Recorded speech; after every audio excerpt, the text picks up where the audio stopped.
तो यार अब हम लोगों ने एक कंस्ट्रक्टर बना लिया अपनी ब्लॉक क्लास का और एक टू स्ट्रिंग फंक्शन बना लिया जो हमें ब्लॉक का जितना भी डेटा है वो एज ए स्ट्रिंग प्रिंट करके दे देंगे। ठीक है।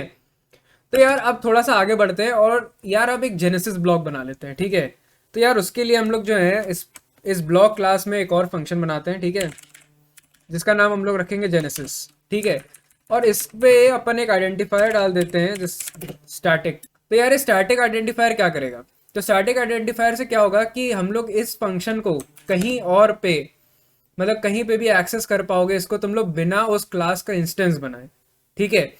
तो बेसिकली क्या है कि अगर तुम लोग अभी जैसे अगर तुम लोग अभी टू स्ट्रिंग एक्सेस करना है तो तुम्हें इंस्टेंस बनाना पड़ेगा। जैसे हम लोगों ने यहाँ पीछे बनाया था डेफ टेस्ट में, जैसे cons block is equal to new block और ये block is an instance of the class और उसके बाद आप टू स्ट्रिंग एक्सेस कर पाओगे। ठीक है। बट अब क्योंकि तुम लोगों ने यहाँ पे स्टैटिक जेनेसिस कर दिया है तो अब क्या है कि तुम लोग कहीं पे भी बाहर जाके जहाँ पे भी तुम लोग अपना ब्लॉक इंपोर्ट करोगे तो वहाँ पे तुम लोग ब्लॉक डॉट जेनेसिस करके फंक्शन को कॉल कर सकते हो डायरेक्टली। ठीक है। So that is what the identifier static does. ठीक है। तो यार अब हम लोग क्या करेंगे ना यार, इस जेनेसिस फंक्शन के अंदर अब हम लोग इस ब्लॉक क्लास का एक इंस्टेंस बना के रिटर्न कर देंगे। ठीक है। मैं दिखाता हूँ कैसे करते हैं। तो यार अब हम लोग यहाँ पे लिखेंगे रिटर्न न्यू दिस। ठीक है।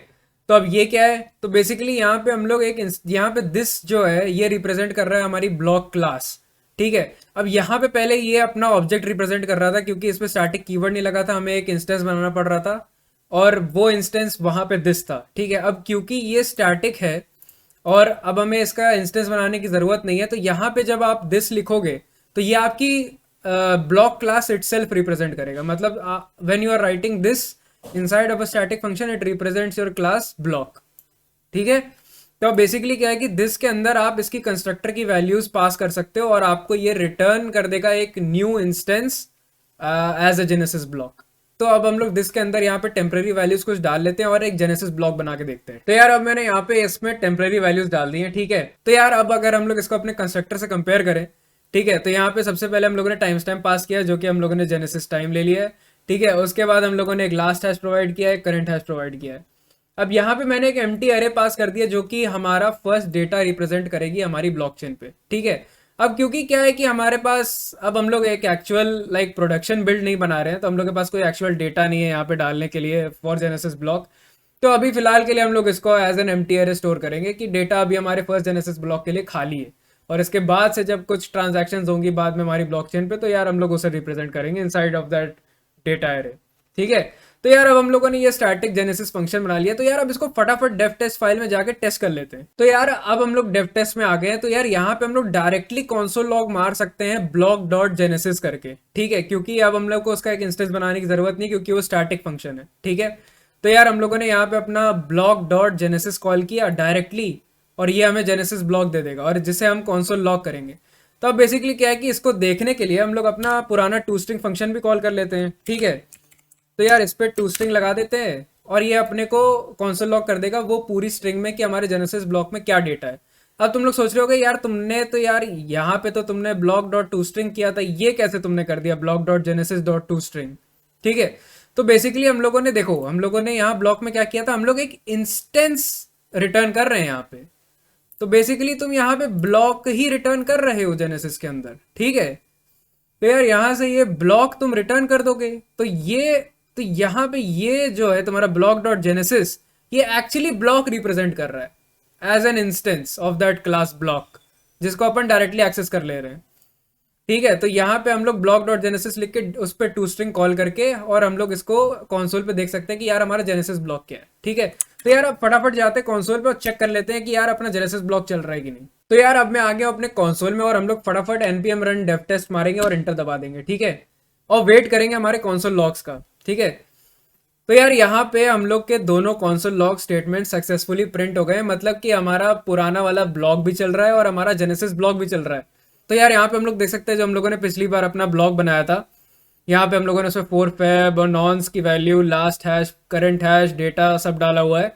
और यहाँ पे जब आप ब्लॉक को देखोगे तो यहाँ पे अपन ने मतलब जेनेसिस ब्लॉक को देखोगे तो यहाँ पे हमारा जेनेसिस टाइम, हमारा नॉन्स जो कि अभी करंटली अनडिफाइंड है, लास्ट हैश, हैश और डेटा सब यहाँ पे हमारा कंसोल लॉग हो रहा है। तो यार अब हम लोगों ने अपना जेनेसिस ब्लॉक बना लिया है तो यार अब फटाफट माइनिंग की तरफ बढ़ते हैं और इसको एक पूरी चेन में कन्वर्ट कर देते हैं। तो यार अब बनाते हैं माइन ब्लॉक फंक्शन। ठीक है।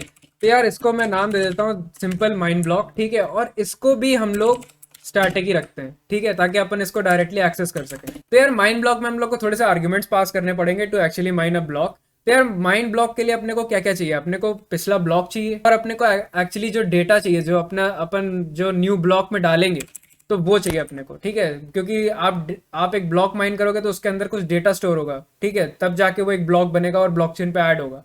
क्योंकि यार ब्लॉक्स का पर्पस ही ये होता है कि तुम्हें data on the blockchain like peer to peer network connections पे आपको पूरा स्प्रेड आउट कर देना अपना data to have like maximum security. तो यार हम लोग सबसे पहला काम क्या करेंगे माइन ब्लॉक के अंदर, तो यार सबसे पहले हम लोग को टाइम पता होना चाहिए कि यार ये ब्लॉक माइन हो कब रहा है, ठीक है। तो यार फटाफट इसका एक टाइम स्टैम्प निकाल लेते हैं। तो यार हम लोग यहाँ पे एक वेरिएबल बना लेते हैं जिसका नाम हम लोग टाइम स्टैम्प रख देते हैं, ठीक है।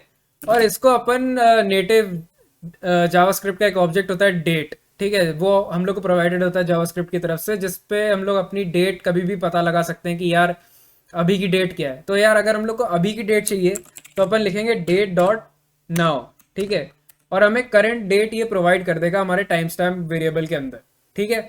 तो यार अब हमारे पास टाइम स्टैम्प है। तो यार मैं थोड़ा सा तुम लोग को डेट डॉट नाउ के बारे में बता देता हूँ। तो यार डेट डॉट नाउ क्या करता है, तुम लोग को सारे मिली सेकेंड्स प्रोवाइड कर देता है जो पास हुए हैं सिंस जनवरी 1 1970, ठीक है, वहां से लेकर के अभी तक के जितने मिली सेकेंड्स पास हुए टिल करेंट टाइम, ठीक है। जब भी तुम लोग इस फंक्शन को कॉल करोगे वो उस टाइम तक कैलकुलेट करेगा कि कितने सेकंड्स पास, कितने मिली सेकेंड्स पास हुए हैं, और वो तुम्हें इस कॉन्स्ट वेरिएबल में प्रोवाइड कर देगा। तो यार अब हम लोग एक नया कांस्टेंट वेरिएबल असाइन करेंगे जिसका नाम होगा लास्ट हैश, ठीक है। तो ये बेसिकली हम लोग को देगा कि भाई इससे पहले जो ब्लॉक आया था उसका हमें हैश दे दो, क्योंकि प्रीवियस हैश अपने को चाहिए, क्योंकि वो अपने को लगे, क्योंकि उसी को डाल के उसी में नॉन्स कैलकुलेट, मतलब जब तुम नॉन्स वैल्यू से माइन कर रहे होगे नया ब्लॉक तो तुम्हें प्रीवियस हैश लगेगा जो तुम एल्गोरिथम में डालोगे और हैश क्रिएट करोगे और चेक करोगे कि तुम्हारा टारगेट से लोअर है कि नहीं है, ठीक है।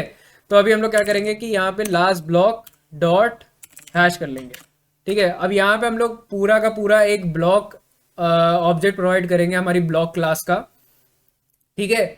और इस ब्लॉक में हम लोग एक हैश वेरिएबल अभी आगे हम लोग अभी इसी क्लास में हम लोग बनाएंगे कि हैश कैसे निकालें एक ब्लॉक का। तो यार लास्ट ब्लॉक में हम लोग पूरा का पूरा एक ऑब्जेक्ट पास करेंगे हमारी ब्लॉक क्लास का, ठीक है। और यहाँ ऊपर हम लोग ऑलरेडी हैश वेरिएबल बना चुके हैं इन कंस्ट्रक्टर, ठीक है, कंस्ट्रक्टर में ऑलरेडी हैश वेरिएबल है। तो बेसिकली हमें बस लास्ट ब्लॉक डॉट हैश करके हमारे प्रीवियस ब्लॉक का हैश निकाल के लास्ट हैश वेरिएबल में डाल लेना है। तो यार अब हमारे पास प्रीवियस हैश आ गया। तो यार अब हम लोगों ने प्रीवियस हैश निकाल लिया, तो यार इस ब्लॉक का भी हैश बना लेते हैं, ठीक है। तो यार एक वेरिएबल ले लेते हैं जो कि इस ब्लॉक का हैश कहलाएगी, ठीक है। तो यार const hash is equal to, और अभी कोई यूटिलिटी अभी हम लोग कोई ऐसी लाइब्रेरी नहीं यूज कर रहे हैं अभी करंटली इस प्रोजेक्ट में जो हमें एक वैल्यू रिटर्न कर दे हैश की। तो अभी के लिए हम लोग टेम्परेली इसको एक टेम्प हैश असाइन कर देते हैं। तो यार यहाँ पे हम लोग अभी फ्यूचर में वापस आएंगे, एक लाइब्रेरी यूज करेंगे जो हमें एक हैश प्रोवाइड करेगी इनकोडेड, और वो हम असाइन करेंगे इन फ्यूचर। तो अभी के लिए हम लोग थोड़ा सा तो अभी के लिए बस हम लोग एक स्ट्रिंग असाइन कर देते हैं और उसको करंट हैश बोल देते हैं इस ब्लॉक का। तो यार अब देखो, अब हमारे पास कंस्ट्रक्टर की कितनी वैल्यूज बची है। हम लोग ने अपना टाइम स्टैम्प ले लिया, हम लोगों ने लास्ट हैश ले लिया, और हम लोगों ने करंट हैश बना लिया। और ये जो डेटा है वो डेटा हम लोग को ऑलरेडी यहाँ माइन ब्लॉक में प्रोवाइड हो रहा है, ठीक है। तो अब the only thing that is left is nonce, ठीक है। अब नॉन्स जो है वो हम लोग थोड़ी देर बाद कैलकुलेट करेंगे। तो अभी के लिए हम लोग को क्या करना है कि यार अब हमारे पास सारा ब्लॉक का डेटा क्योंकि है, तो यार जैसे कि हम लोगों ने स्टैटिक जेनेसिस में किया था, मतलब जेनेसिस ब्लॉक बनाते टाइम कि हम लोगों ने एक इंस्टेंस रिटर्न कर दिया था ब्लॉक का, ब्लॉक क्रिएट करके। तो यार यहाँ पे भी अपन सेम ही करेंगे, न्यू दिस करके हम लोग यहाँ पे अपना माइंड ब्लॉक जो कि अपना नया माइंड ब्लॉक है, तो यार इसमें हम लोग अपना पूरा time stamp, last hash, current hash और डेटा प्रोवाइड करके इसे रिटर्न कर देंगे। तो अब जब आप माइंड ब्लॉक कॉल करोगे अपना डेटा प्रोवाइड करके, तो यहाँ पे आप लोग अपना ये आपको रिटर्न कर देगा आपको माइंड ब्लॉक, नया ब्लॉक, ठीक है। तो ये हम लोग एक इंस्टेंस बनाएंगे, एक नया ब्लॉक बनाएंगे, उसमें जो नया डेटा स्टोर होना है वो हम कॉलर को रिटर्न कर देंगे, तो उसको मिल जाएगा अपना नया माइंड ब्लॉक, ठीक है। तो this pretty much wraps up the whole mine block function. तो यार अब फटाफट एक बार फिर से डेव टेस्ट पे चलते हैं और इस फंक्शन को टेस्ट कर लेते हैं। तो यार अब हम लोग एक यहाँ पे फिर से एक नया इंस्टेंस बना लेते हैं, ठीक है। इंस्टेंस नहीं बनाएंगे हम लोग, यहाँ पे माइन करेंगे अपना नया ब्लॉक, ठीक है।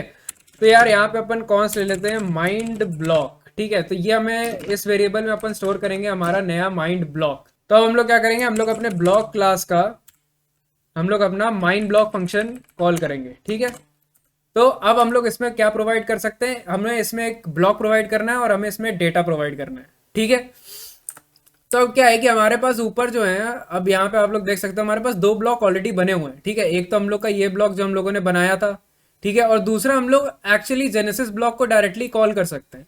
ठीक है, तो एक काम करते हैं यार, अपन जेनेसिस ब्लॉक को डायरेक्टली कॉल ही कर लेते हैं। ठीक है, तो हम लोगों ने इसको सबसे पहले जेनेसिस ब्लॉक दे दिया और डेटा में एक एम्प्टी एरे दे देते हैं। ठीक है, तो इसको अपन 1 2 3 दे देते हैं। ठीक है, 1 2 3 दे दिया। ठीक है, उसके बाद हम लोग इस ब्लॉक को कॉन्सोल लॉग मार देंगे, बिल्कुल सेम तरीके से जैसे हम लोगों ने पिछले वाले को मारा था। ठीक है, तो हम लोग इसको बोलेंगे mine block dot to string, और यार ये हम लोग को एज ए स्ट्रिंग रिटर्न कर देगा हमारा माइंड ब्लॉक, हमारा जो नया माइंड ब्लॉक है वो हमें रिटर्न कर देगा।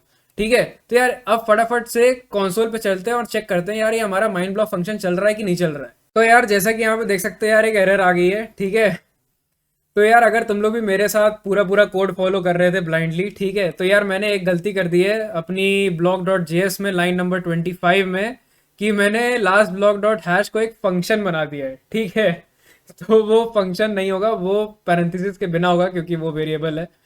ठीक है, तो यार ये अब जैसा कि तुम लोग नोडमॉन की पावर दे सकते हो कि यार तुम लोगों ने जैसे ही डेफ टेस्ट चेंज करी तो यहाँ पे ये ऑटोमेटिक चेंज हो गया। ठीक है, तो ये है पावर नोडमॉन की। अगर आप लोगों ने अपना नोडमॉन चालू रखा था, बंद नहीं किया था, तो आपका भी ऐसा ही रिजल्ट कुछ दिख रहा होगा। ठीक है, तो मैंने जितनी भी बार अपनी स्क्रिप्ट सेव करी है तो यहाँ पे उतनी बार मुझे नया फ्रेश आउटपुट देखने को मिला है।